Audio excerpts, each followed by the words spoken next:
الانجاز اللي عمله احمد الكاس ده مع منتخب مصر للناشئين كان من رابع المستحيلات انه يحصل حرفيا. قبل تصفيات شمال افريقيا للناشئين حصلت فضيحه لمنتخب مصر، وهي ان الاتحاد المصري اكتشف ان منتخب مصر زوروا اعمار 10 لعيبه. متخيل الكارثه؟ احمد الكاس كان معتمد على اللعيبه دول وداخل بيهم البطوله، واتصدم قبل البطوله بكام يوم انه تم استبعادهم واضطر انه يلعب بلاعبين تانيين. منتخب مصر في اول مباراه خسر من المغرب بنتيجه 5-1، وحرفيا عملنا مباراه كارثيه. المنتخب كله ما كانش مركز بسبب الصدمه اللي حصلت قبل البطوله. المبهر بقى ان الكابتن احمد الكاس طلع بعد المباراه دي وقال انا المدرب وانا اللي بتحمل المسؤوليه لوحدي، ومش هنرمي الفوطه ومش هنستسلم. كان سهل قوي الكابتن احمد الكاس يطلع يقول اتحاد الكوره والانديه هم سبب النكسه دي، سبب الفضيحه اللي عملوها، وكان هيبقى عنده مليون حق وقتها. وبعد المشكله دي منتخب مصر لعب مع الجزائر بعد كده وقدر يحول النتيجه بعد ما كان خسران 1-0 وكسب 2-1.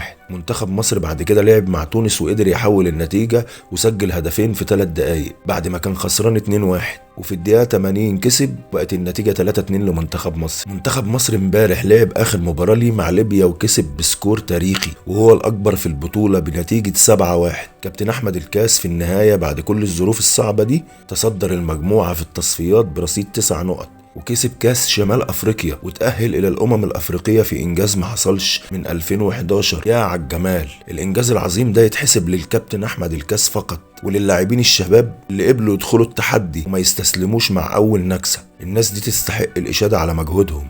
انجاز تاريخي بدون اي دعم اطلاقا من المسؤولين عن الكورة في مصر. شكرا كابتن احمد الكاس، شكرا للشباب الرجالة، فخورين بيكم جدا والله.